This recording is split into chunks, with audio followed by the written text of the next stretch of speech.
tayo ay narito ngayon upang siya ay papurihan at sambahin.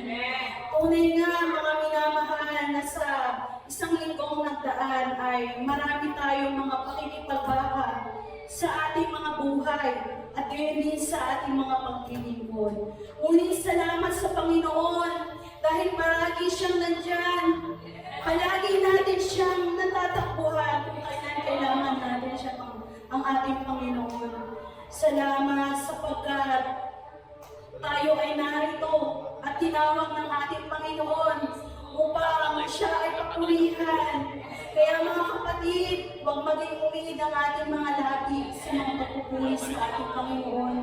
Sapagkat bahagi ng ating pagsamba, ang ating mga pagpupuri, Lord to God. Kaya sa mga sandaling ito, ating ihahanda ang ating mga espiritu sa muling paglapit sa ating Panginoon. At nawa mga kapatid, sa pag-awit natin ng awiting ito, nawa ito yung maging panalangin sa bawat isa sa atin, na maisentro natin ang ating mga puso sa pagsamba sa ating Panginoon. Huwag tayo tumingin sa mga balakid sa ating paligid. Sambahin natin ang ating Panginoon. Ituon natin ang ating mga paningin at paglilingkod sa Kanya.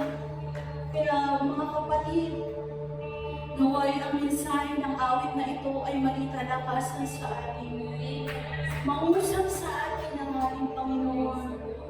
Lord to God.